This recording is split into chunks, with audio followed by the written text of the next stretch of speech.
আকাশবাণী কলকাতা খবর পড়ছি সুদীপ বসু। প্রথমে বিশেষ বিশেষ খবর। প্রধানমন্ত্রী নরেন্দ্র মোদী আজ উত্তর পূর্ব ভারত সফরে মিজোরাম, মণিপুর এবং আসামে একাধিক প্রকল্পের উদ্বোধন ও শিলান্যাস করেছেন। তিনি মণিপুরবাসীকে শান্তির পথ বেছে নিয়ে স্বপ্ন পূরণের আহ্বান জানান।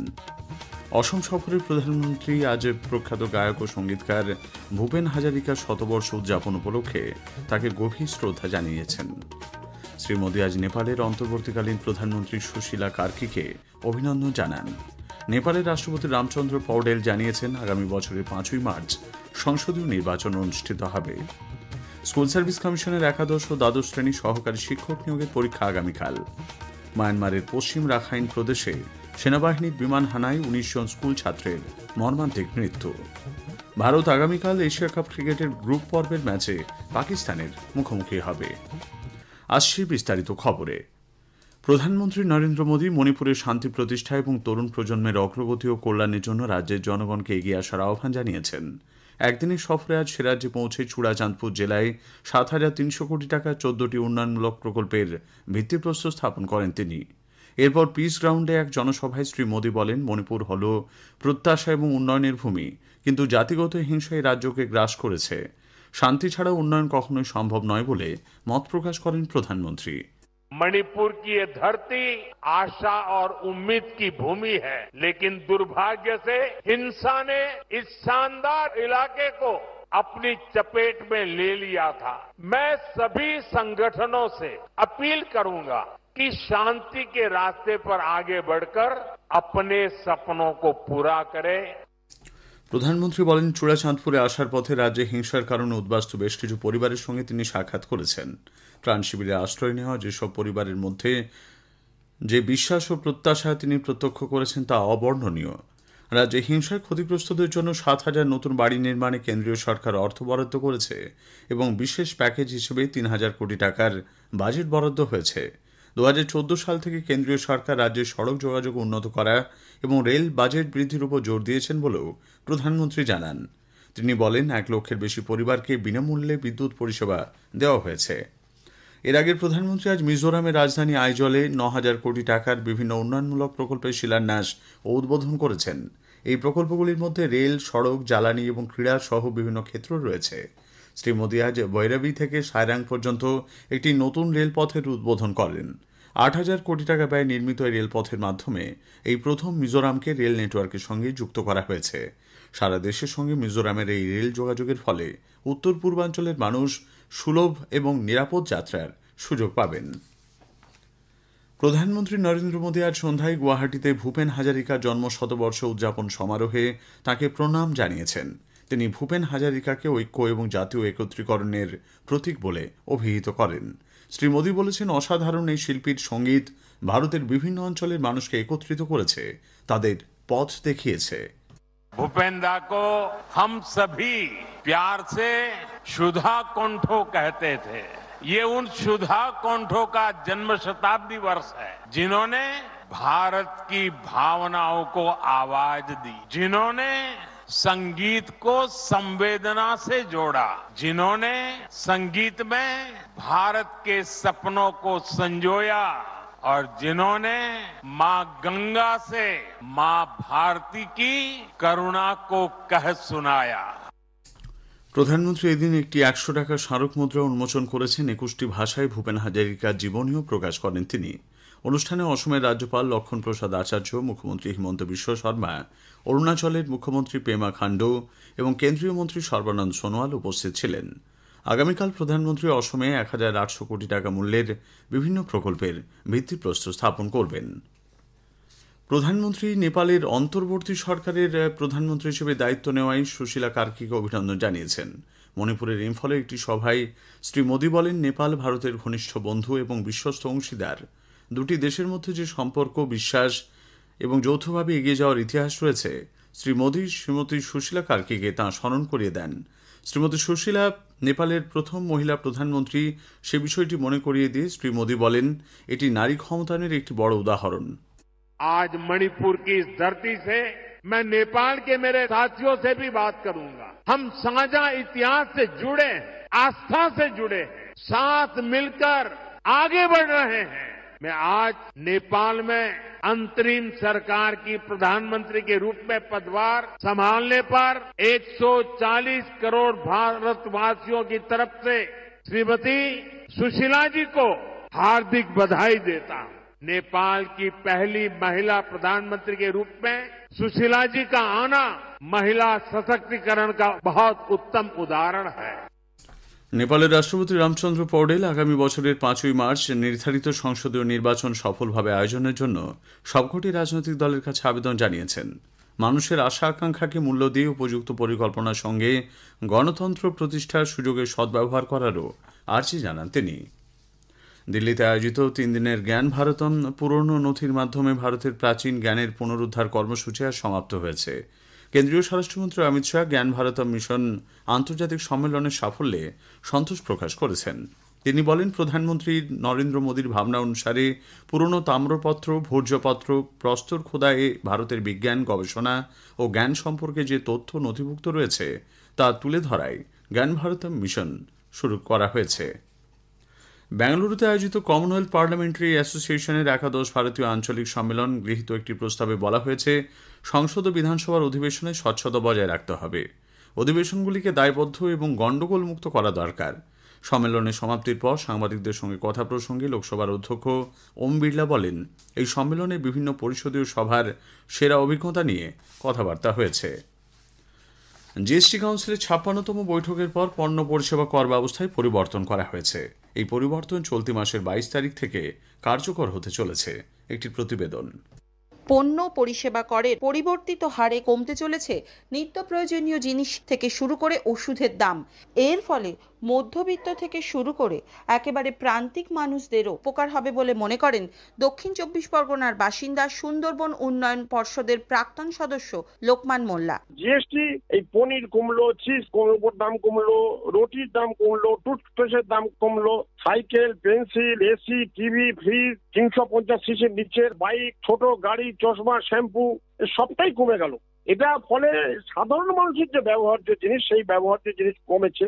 আমাদের দেশের অর্থমন্ত্রী যে ঘোষণা করেছে, ঘোষণা যদি বাস্তবায়িত হয় তাহলে আমি মনে করি মধ্যবিত্ত, নিম্ন মধ্যবিত্ত এবং প্রান্তিক একেবারে দরিদ্র সীমার নিচে যারা বসবাস করে তারা সকলেই উপকৃত হবে। কাশফির নাহার, আকাশবাণী সংবাদ, কলকাতা। খবর শুনছেন আকাশবাণী থেকে। আমাদের সংবাদ শোনা যাচ্ছে ইউটিউব চ্যানেল আকাশবাণী সংবাদ বাংলা, ফেসবুক, ইনস্টাগ্রাম আকাশবাণী সংবাদ কলকাতা এবং এক্স হ্যান্ডেল এআইআর নিউজ কলকাতাতে। স্কুল সার্ভিস কমিশনের 11 দ্বাদশ শ্রেণীর সহকারী শিক্ষক নিয়োগের পরীক্ষা আগামীকাল। এই পর্বে শূন্য পদের সংখ্যা 12,514, পরীক্ষার্থীর সংখ্যা 2,45,500। রাজ্য জুড়ে মোট 478টি কেন্দ্রে পরীক্ষা নেওয়া হবে। পরীক্ষা সুষ্ঠুভাবে সম্পন্ন করার জন্য সমস্ত ব্যবস্থা নিয়েছে প্রশাসন। প্রধানমন্ত্রী নরেন্দ্র মোদীর কলকাতা ইস্টার্ন কমান্ডের সদর কার্যালয় ফোর্ট উইলিয়ামসে সোমবার প্রস্তাবিত অনুষ্ঠানের জন্য কলকাতা পুলিশ আগামীকাল থেকে 2 দিন শহর জুড়ে ট্রাফিক বিধিনিষেধ জারি করেছে। পুলিশ কমিশনার মনোজ ভার্মার তরফে এক বিজ্ঞপ্তিতে আগামীকাল দুপুর 3:30 থেকে রাত 8টা এবং সোমবার সকাল 7:30 থেকে বিকেল 4টে পর্যন্ত শহরের গুরুত্বপূর্ণ রাস্তায় পণ্যবাহী যান চলাচল বন্ধ থাকবে বলে জানানো হয়েছে। Garden Reach shipbuilders and Engineers আজ একটি anti submarine warfare shallow water craft নৌসেনার হাতে তুলে দিয়েছে। আন্দ্রোথ নামের এই জাহাজটি 8টি যুদ্ধ জাহাজের সিরিজের দ্বিতীয় জাহাজ। মায়ানমারের পশ্চিম রাখাইন প্রদেশে কাকতাও শহরে সে দেশের সেনাবাহিনীর বিমান হানায় 19 জন স্কুল ছাত্রের মৃত্যু হয়েছে, আহত 20 জন। তাদের মধ্যে অনেকের অবস্থায় আশঙ্কাজনক। আরাকান আর্মি সূত্রে জানানো হয়েছে, গতকাল শেষ রাতের দিকে হামলা চলে। ছাত্ররা তখন ঘুমোচ্ছিল। 2টি স্কুলের উপর হামলা হয়েছে বলে খবর। ভারত আগামীকাল এশিয়া কাপ ক্রিকেটের গ্রুপ পর্বের ম্যাচে চিরপ্রতিদ্বন্দ্বী পাকিস্তানের মুখোমুখি হবে। দুবাই আন্তর্জাতিক ক্রিকেট স্টেডিয়ামে খেলা শুরু হবে ভারতীয় সময় রাত 8টায়। দুই দলই প্রথম ম্যাচে জয় পেয়েছে। ব্যাডমিন্টন স্থির ছিল সুপ্রিম কোর্ট। গত 7ই সেপ্টেম্বর নবম দশম শ্রেণীর সহকারী শিক্ষক নিয়োগের পরীক্ষা সুষ্ঠুভাবে সম্পন্ন হয়েছে। চাকরি হারানো যোগ্য শিক্ষকরাও এই পরীক্ষায় বসেছেন। একটি প্রতিবেদন। নবম দশমে শিক্ষক নিয়োগের পরীক্ষা মিটেছে নির্বিঘ্নেই। তুলনায় পরীক্ষার্থী ও কেন্দ্রের সংখ্যা কম হলেও একাদশ দ্বাদশে শিক্ষক নিয়োগের পরীক্ষার নিরাপত্তায় কোনো ফাঁক রাখতে চাইছে না রাজ্য সরকার এবং স্কুল সার্ভিস কমিশন। পরীক্ষার্থীদের জন্য বেশ কিছু গুরুত্বপূর্ণ নির্দেশিকাও জারি করা হয়েছে। অ্যাডমিট কার্ড অবশ্যই সঙ্গে রাখতে হবে। অ্যাডমিট কার্ডের ছবি অস্পষ্ট হলে সরকারি বৈধ পরিচয়পত্র ও তার ফটোকপি সঙ্গে আনতে হবে। শুধুমাত্র নীল ও কালো কালির স্বচ্ছ কলম এবং স্বচ্ছ জলের বোতল নিয়ে পরীক্ষার হলে প্রবেশ করা যাবে। সমস্ত নথি রাখতে হবে স্বচ্ছ ফাইল বা ফোল্ডারে। মোবাইল ফোন বা অন্যান্য মূল্যবান সামগ্রী পরীক্ষা কেন্দ্রে নিয়ে প্রবেশ করা যাবে না। পরীক্ষা কেন্দ্রগুলির নিরাপত্তায় প্রচুর পুলিশ মোতায়েন করা হচ্ছে। পরীক্ষার্থীদের যাতে কোনো অসুবিধা না হয় সেদিকেও সতর্ক দৃষ্টি রাখা হচ্ছে। রাজ্যের মুখ্য সচিব মনোজ পান্ত নিজে প্রশাসনিক ব্যবস্থা পর্যালোচনা করেছেন। পরীক্ষা পর্ব নির্বিঘ্ন ও ত্রুটিমুক্তভাবে সম্পন্ন করতে যাবতীয় ব্যবস্থা নেওয়ার নির্দেশ দিয়েছেন তিনি। অভিরূপ ভট্টাচার্য, আকাশবাণী সংবাদ, কলকাতা। প্রধানমন্ত্রী নরেন্দ্র মোদীর কলকাতার ইস্টার্ন কমান্ডের সদর কার্যালয় ফোর্ট উইলিয়ামসে সোমবার প্রস্তাবিত অনুষ্ঠানের জন্য কলকাতা পুলিশ আগামীকাল থেকে দুদিন শহর জুড়ে ট্রাফিক বিধিনিষেধ জারি করেছে। পুলিশ কমিশনার মনোজ ভার্মার তরফে এক বিজ্ঞপ্তিতে আগামীকাল দুপুর 3:30 থেকে রাত 8টায় এবং সোমবার সকাল 7:30 থেকে বিকেল 4টে পর্যন্ত শহরের গুরুত্বপূর্ণ রাস্তায় পণ্যবাহী যান চলাচল বন্ধ থাকবে বলে জানানো হয়েছে। ট্রাম চলাচলের ওপরও নিয়ন্ত্রণ করা হবে। এছাড়া আগামীকাল সকাল 6টা থেকে সোমবার রাত 10টা পর্যন্ত রাজভবন সংলগ্ন রাস্তাগুলিতে পণ্যবাহী যানবাহন চলাচলের ওপর নিষেধাজ্ঞা থাকছে। মালদা শহরের একটি হোটেলে কলকাতার আরজিকর মেডিকেল কলেজের এক আদিবাসী জুনিয়র চিকিৎসকের রহস্য মৃত্যুকে কেন্দ্র করে চাঞ্চল্য ছড়িয়েছে। জানা গেছে, অনিন্দিতা সোরেন নামের ওই জুনিয়র চিকিৎসক দক্ষিণ দিনাজপুরের বালুরঘাটের বাসিন্দা। গত সোমবার মালদা মেডিকেল কলেজের পড়ুয়া প্রেমিক উজ্জ্বল সোরেনের সঙ্গে দেখা করতে তিনি মালদা আসেন। দুজনে মালদার একটি হোটেলে ওঠেন। সেখানে অসুস্থ হয়ে পড়ে আরজিকরের ওই ডাক্তারি পড়ুয়া। পরে কলকাতা নিয়ে যাওয়ার পথে মৃত্যু হয় তার। পরিবারের অভিযোগ, ডাক্তারি পড়ুয়া ছাত্রীটি অন্তঃসত্ত্বা ছিলেন। ওষুধ জাতীয় কিছু তাকে খাইয়ে দেওয়া হয়েছিল। ইংরেজবাজার থানায় লিখিত অভিযোগ দায়ের হয়েছে। ঘটনার পর থেকে প্রেমিক উজ্জ্বল সোরেনের সন্ধান মিলছে না। মৃতদেহ ময়নাতদন্তে পাঠিয়ে ঘটনার তদন্ত শুরু করেছে ইংরেজবাজার থানার পুলিশ। প্রধানমন্ত্রী নরেন্দ্র মোদীর জন্মদিন উপলক্ষে সেবা পক্ষকাল পালনের অঙ্গ হিসেবে বিজেপি নমো ম্যারাথনের আয়োজন করেছে। কলকাতায় আজ এক সাংবাদিক বৈঠকে দলের রাজ্য সাধারণ সম্পাদক লকেট চট্টোপাধ্যায় একথা জানান। তিনি বলেন, 17ই সেপ্টেম্বর থেকে 2রা অক্টোবর পর্যন্ত সেবা পক্ষকাল পালন করা হবে। এবছর 9তম সংযোজন হল নমো ম্যারাথন। এই নমো ম্যারাথনের উদ্দেশ্য হল নেশামুক্ত ভারত গড়ে তোলা। কলকাতা ও শিলিগুড়িতে ম্যারাথনের আয়োজন করা হয়েছে। 17 থেকে 2রা অক্টোবর পুরো পুজোর মরশুমে এবারের আমাদের এই সেবা পক্ষকাল এবং এবারে আমাদের সংযোজন নমো ম্যারাথন। আগামী 21 তারিখ মহালয়া, যেদিনকে সকাল 4টে থেকে আমাদের প্রত্যেকের বাড়িতে আমরা মহালয়া শুনবো এবং তারপরেই ভোর বেলা আমরা আমাদের এই কলকাতার বুকে মহানগর এবং শিলিগুড়ি দুটো জায়গায় আমাদের নমো ম্যারাথন হবে এবং এই ম্যারাথন আমাদের পুরো দেশে একই সময় প্রত্যেকটা রাজ্যের বিভিন্ন শহরে আমাদের এই নমো ম্যারাথন অনুষ্ঠান পালিত হবে। রাজ্যের কোন সিনেমা হলে পরিচালক বিবেক অগ্নিহোত্রীর বেঙ্গল ফাইলস ছবিটি মুক্তি না পাওয়াকে কেন্দ্র করে বিতর্কের মধ্যে আজ কলকাতায় বিশেষ প্রদর্শনীর আয়োজন করা হয়। খোলা হওয়া নামে একটি সংগঠনের উদ্যোগে জাতীয় গ্রন্থাগারের শ্যামাপ্রসাদ মুখোপাধ্যায় ভাষা ভবনের প্রেক্ষাগৃহে এই প্রদর্শনীতে উপস্থিত ছিলেন ছবির পরিচালক বিবেক অগ্নিহোত্রী, অভিনেত্রী পল্লবী যোশী। বিজেপির রাজ্য নেতাদের কয়েকজন শোতে হাজির ছিলেন। ট্রেলার লঞ্চের সময় পুলিশি বাধার অভিজ্ঞতা থাকলেও এদিনের অনুষ্ঠানে কোনো রকম সমস্যা হয়নি। শান্তিপূর্ণভাবেই শেষ হয়েছে বিশেষ প্রদর্শনী। কলকাতা হাইকোর্টের নির্দেশে মিছিল করার অনুমতি পাওয়ার পর আজ বিকেলে রাজ্যের বিরোধী দলনেতা শুভেন্দু অধিকারীর উপস্থিতিতে বিজেপি পশ্চিম মেদিনীপুরের ডেবরা অঞ্চলে একটি মিছিল করে। পরে ডেবরা থানায় ধর্ণা ও বিক্ষোভ প্রদর্শন করা হয়েছে। উল্লেখ্য, গত 18ই আগস্ট ডেবরায় এক আদিবাসী যুবকের মৃত্যু হয়। এই ঘটনাকে কেন্দ্র করে বিজেপির কিছু কর্মীকে মিথ্যে মামলায় ফাঁসানোর অভিযোগ উঠেছে। এরই বিরুদ্ধে প্রতিবাদ জানাতে আজ বিক্ষোভ কর্মসূচির আয়োজন করা হয়েছিল। বীরভূমের নলহাটির বাহাদুরপুরে পাথর খাদানে ধসে চাপা পড়ে 6 জনের মৃত্যুর ঘটনায় কংগ্রেস এনআইএ তদন্তের দাবি জানিয়েছে। দলের প্রদেশ রাজ্য সাধারণ সম্পাদক মিল্টন রশিদ আজ বলেন, প্রয়োজনে এর জন্য হাইকোর্টেও যাবে দল। পাথর খাদানগুলিতে কাজকর্মের ব্যাপারে রাজ্য সরকারের গাফিলতির অভিযোগ করেন মিল্টন রশিদ। জিএসটি কাউন্সিলের 56তম বৈঠকের পর পণ্য পরিষেবা কর ব্যবস্থায় পরিবর্তন করা হয়েছে। এই পরিবর্তন চলতি মাসের 22 তারিখ থেকে কার্যকর হতে চলেছে। একটি প্রতিবেদন। পণ্য পরিষেবা করের পরিবর্তিত হারে কমতে চলেছে নিত্য প্রয়োজনীয় জিনিস থেকে শুরু করে ওষুধের দাম। এর ফলে মধ্যবিত্ত থেকে শুরু করে একেবারে প্রান্তিক মানুষদেরও উপকার হবে বলে মনে করেন দক্ষিণ 24 পরগনার বাসিন্দা সুন্দরবন উন্নয়ন পর্ষদের প্রাক্তন সদস্য লোকমান মোল্লা। জিএসটি এই পনির কমলো, চিজ কমলোর দাম কমলো, রুটির দাম কমলো, টুথপেস্টের দাম কমলো, cycle, pencil, AC, TV, fridge, 350 সিসির নিচের বাইক, ছোট গাড়ি, চশমা, শ্যাম্পু সবটাই কমে গেল। এটা ফলে সাধারণ মানুষের যে ব্যবহার্য জিনিস, সেই ব্যবহার্য জিনিস কমেছে।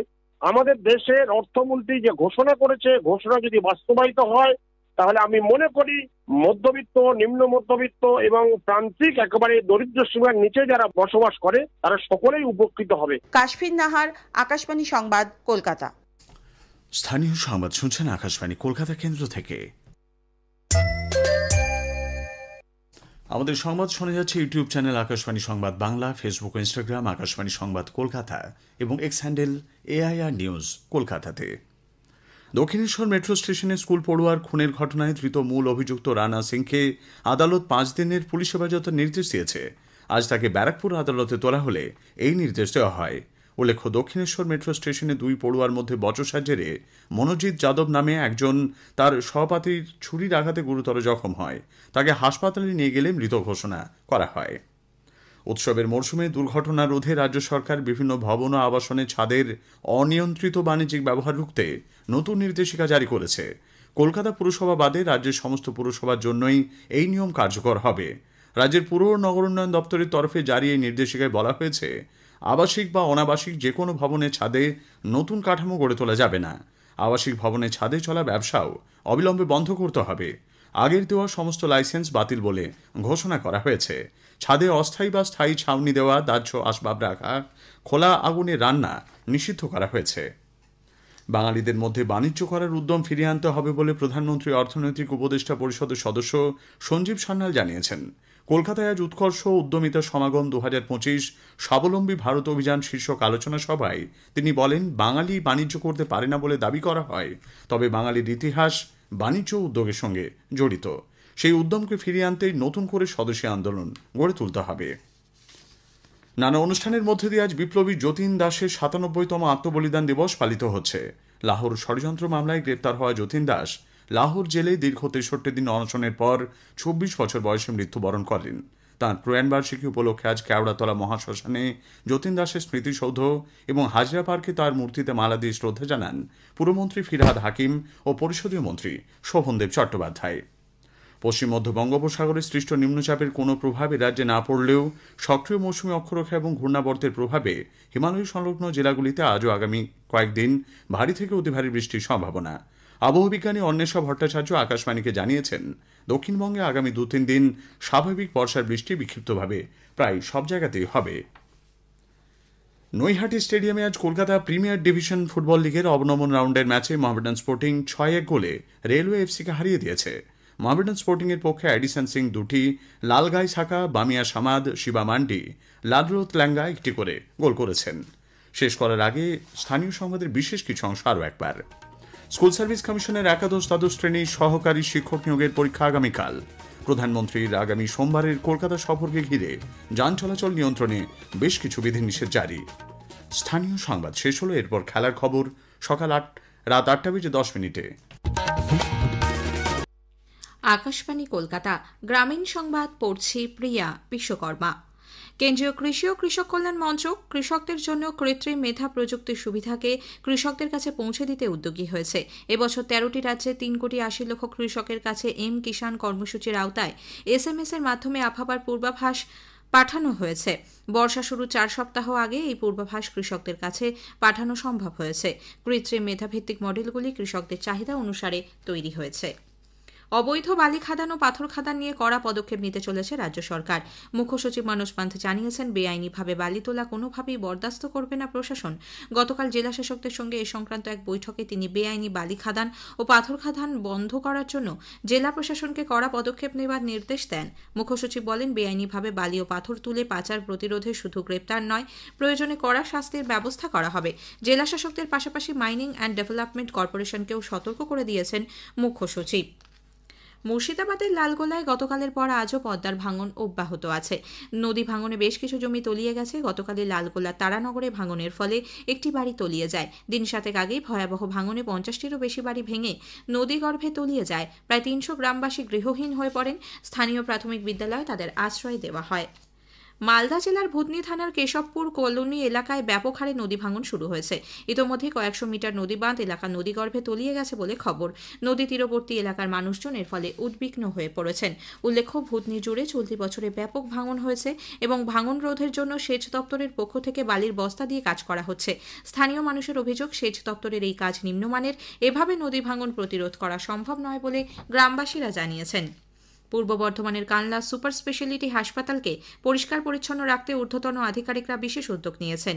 আমার হাসপাতাল আমার গর্ব, একে রাখি পরিচ্ছন্ন এই বার্তাকে সামনে রেখে হাসপাতালের সুপার সহ অন্য আধিকারিকরা হাসপাতালের নর্দমা পরিষ্কার, জঙ্গল ও জঞ্জাল সাফাই করেছেন। সহকারী সুপার গৌতম বিশ্বাস জানান, ডেঙ্গু, ম্যালেরিয়া সহ অন্যান্য রোগের সংক্রমণ আটকাতে সপ্তাহ জুড়ে তাদের এই কর্মসূচি চলবে। সাধারণ মানুষের সঙ্গে সংযোগ বৃদ্ধিতে অভিনব উদ্যোগ নিয়েছে বনগাঁ মহকুমার পুলিশ প্রশাসন। চালু হয়েছে বিশেষ পুলিশ বন্ধু অ্যাপ। থানায় এসে এই অ্যাপের মাধ্যমে জনতা সরাসরি অভিযোগ জানাতে পারবেন পুলিশের কাছে। সাধারণ মানুষের সঙ্গে সংযোগ বাড়াতে ও আইন শৃঙ্খলা রক্ষায় আরও দ্রুত পদক্ষেপ গ্রহণ করতে বনগাঁ জেলা পুলিশ এলাকায় চালু হয়েছে পুলিশ বন্ধু কিয়স্ক। এদিন বনগাঁ থানায় এই পুলিশ বন্ধু কিয়স্কের উদ্বোধন হয়।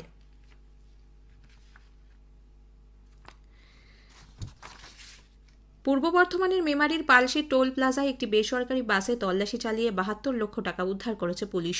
ওই বিপুল পরিমাণ টাকার বৈধ নথি দেখাতে না পারায় ভাগলপুর থেকে কলকাতাগামী ওই বাসের 2 চালক, খালাসি এবং এক যাত্রীকে গ্রেপ্তার করা হয়। আকাশবাণী কলকাতা। খেলার খবর পড়ছে প্রিয়া বিশ্বকর্মা। প্রথমে বিশেষ খবর। ভারত মহিলাদের এশিয়া কাপ হকির ফাইনালে উঠেছে। আগামীকাল ফাইনালে ভারত চীনের বিরুদ্ধে খেলবে। দুবাইয়ে পুরুষদের এশিয়া কাপ ক্রিকেটে ভারত আগামীকাল চিরপ্রতিদ্বন্দ্বী পাকিস্তানের মুখোমুখি হবে। হংকং ওপেন সুপার ব্যাডমিন্টনে ভারতের লক্ষ্য সেন পুরুষদের সিঙ্গলসের এবং সাত্বিক সাইরাজ, রাঙ্কিরেড্ডি ও চিরাগ শেট্টি জুটি ডাবলসের ফাইনালে উঠেছেন। আসছে বিস্তারিত খবরে। ভারত মহিলাদের এশিয়া কাপ হকির ফাইনালে পৌঁছেছে। চীনের হ্যাংঝোতে আজ ভারত জাপানের বিরুদ্ধে সুপার 4 পর্বের শেষ ম্যাচে 1-1 গোলে ড্র করেছে। ভারতের হয়ে ডাংডাং বিউটি ও জাপানের হয়ে কাওয়ায়া কাওয়াশিহো গোল করেছেন। এই ম্যাচ ড্র হওয়ার ফলে ভারত সুপার 4 পর্বে 3 ম্যাচে 4 পয়েন্ট সংগ্রহ করে দ্বিতীয় স্থানে শেষ করে টুর্নামেন্টের ফাইনালে পৌঁছেছে। ভারত আগামীকাল ফাইনালে চীনের বিরুদ্ধে খেলবে। চীন আজ 1-0 গোলে দক্ষিণ কোরিয়াকে পরাজিত করে 3 ম্যাচে 9 পয়েন্ট সংগ্রহ করে সুপার 4 পর্বে শীর্ষে থেকে ফাইনালে পৌঁছেছে। ফাইনাল খেলা শুরু হবে ভারতীয় সময় বিকেল 5:30টায়। ভারত আগামীকাল এশিয়া কাপ ক্রিকেটের গ্রুপ পর্বের ম্যাচে চিরপ্রতিদ্বন্দ্বী পাকিস্তানের মুখোমুখি হবে। দুবাই আন্তর্জাতিক ক্রিকেট স্টেডিয়ামে খেলা শুরু হবে ভারতীয় সময় রাত 8টায়। দুই দলই প্রথম ম্যাচে জয় পেয়েছে। ভারত প্রথম ম্যাচে সংযুক্ত আরব আমিরশাহীকে 9 উইকেটে পরাজিত করেছে। পাকিস্তান গতকাল তাদের প্রথম ম্যাচে ওমানকে 93 রানে পরাজিত করেছে। ম্যাচকে ঘিরে ইতোমধ্যে ক্রিকেট প্রেমীদের মধ্যে ব্যাপক উন্মাদনার সৃষ্টি হয়েছে। এশিয়া কাপে এই দুই দল এখনো পর্যন্ত 19 বার মুখোমুখি হয়েছে। এর মধ্যে ভারত 10 বার, পাকিস্তান 6 বার জিতেছে। 3টি ম্যাচের ফলাফল হয়নি। 2023 সালে গত এশিয়া কাপে ভারত 2 বার পাকিস্তানের বিরুদ্ধে খেলেছিল। গ্রুপ পর্বের ম্যাচটি বৃষ্টির কারণে পরিত্যক্ত হয়ে যায়। সুপার 4 পর্বে 228 রানে ভারত পাকিস্তানকে হারিয়ে দেয়।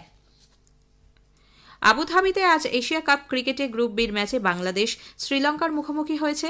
টসে জিতে শ্রীলঙ্কা বাংলাদেশকে ব্যাট করতে পাঠিয়েছে। বিসিসিআই সেন্টার অফ এক্সেলেন্সে দলীপ ট্রফি ক্রিকেটের ফাইনালে মধ্যাঞ্চল দক্ষিণাঞ্চলের বিরুদ্ধে 233 রানে এগিয়ে রয়েছে। আজ তৃতীয় দিনে মধ্যাঞ্চলের প্রথম ইনিংস 511 রানে শেষ হয়। ইয়াশ রাঠর 194 রান করেছেন। মধ্যাঞ্চলের হয়ে গুরজাপানিত সিং ও অঙ্কিত শর্মা 4টি করে উইকেট নিয়েছেন। দ্বিতীয় ইনিংসে ব্যাট করতে নেমে দক্ষিণাঞ্চল দিনের শেষে 2 উইকেটে 129 রান করেছে। মোহিত কালে 38 রান করেছেন। শরণ রবিচন্দ্রন 37, রিকি ভুই 26 রানে অপরাজিত আছেন। উল্লেখ্য, দক্ষিণাঞ্চল প্রথম ইনিংসে 149 রান করেছিল। ম্যানচেস্টারে গতরাতে দ্বিতীয় টি-20 ম্যাচে ইংল্যান্ড 146 রানে দক্ষিণ আফ্রিকাকে পরাজিত করে। প্রথমে ব্যাট করতে নেমে ইংল্যান্ড 2 উইকেটে 304 রান সংগ্রহ করে। ফিল সল্ট 141 রানে অপরাজিত থাকেন। জস বাটলার 83 রান করেছেন। এরপর দক্ষিণ আফ্রিকার ইনিংস 158 রানে শেষ হয়ে যায়। 3 ম্যাচের সিরিজের ফলাফল এখন 1-1 রয়েছে। তৃতীয় ম্যাচটি হবে আগামীকাল। ব্যাডমিন্টনে হংকং ওপেন সুপার 500 টুর্নামেন্টে ভারতের লক্ষ্য সেন পুরুষদের সিঙ্গলসের ফাইনালে উঠেছেন। সেমিফাইনালে তিনি তাইওয়ানের চৌ তিয়ান চেংকে 23-21, 22-20 পরাজিত করেন। ফাইনালে তিনি চীনের লি শিফেং এর মুখোমুখি হবেন। এদিকে পুরুষদের ডাবলসে সাত্বিক সাইরাজ রাঙ্কিরেড্ডি এবং চিরাগ শেট্টি ফাইনালে উঠেছেন। ভারতীয় এই জুটি চীনা তাইপেইয়ের বিং ওয়েই লিন এবং চেন চেং কুয়ানকে 21-17, 21-15 গেমে হারিয়ে দেন। সাত্বিক এবং চিরাগ আগামীকাল ফাইনালে চীনের লিয়াং ওয়েং কেং এবং ওয়াং চ্যাং এর বিরুদ্ধে খেলবেন। ভারতের এন শ্রীরাম বালাজি ও ঋত্বিক বল্লিপালি পুরুষদের ডাবলসে ডেভিস কাপে ওয়ার্ল্ড গ্রুপ 1 টাইতে সুইজারল্যান্ডের কাছে পরাজিত হয়েছেন। সুইজারল্যান্ডের বিয়েলে আজ বালাজি ও বল্লিপালি জুটি সুইজারল্যান্ডের জাকুব পল ও ডমিনিক স্ট্রিকারের কাছে 7-6, 4-6, 5-7 সেটে পরাজিত হন। গতকাল ভারতের দক্ষিণেশ্বর সুরেশ ও সুমিত নাগাল নিজ নিজ পুরুষদের সিঙ্গলসের ম্যাচ জিতে ভারতকে 2-0 এগিয়ে দিয়েছিলেন। নৈহাটি স্টেডিয়ামে আজ কলকাতা প্রিমিয়ার ডিভিশন ফুটবল লিগের অবনমন রাউন্ডের ম্যাচে মোহামেডান স্পোর্টিং 6-1 গোলে রেলওয়ে এফসিকে হারিয়ে দিয়েছে। মোহামেডান স্পোর্টিং এর পক্ষে অ্যাডিসন সিং 2টি, লালগাই শাকা, বামিয়া সামাত, শিবা মান্ডি, লালরোথ ল্যাঙ্গা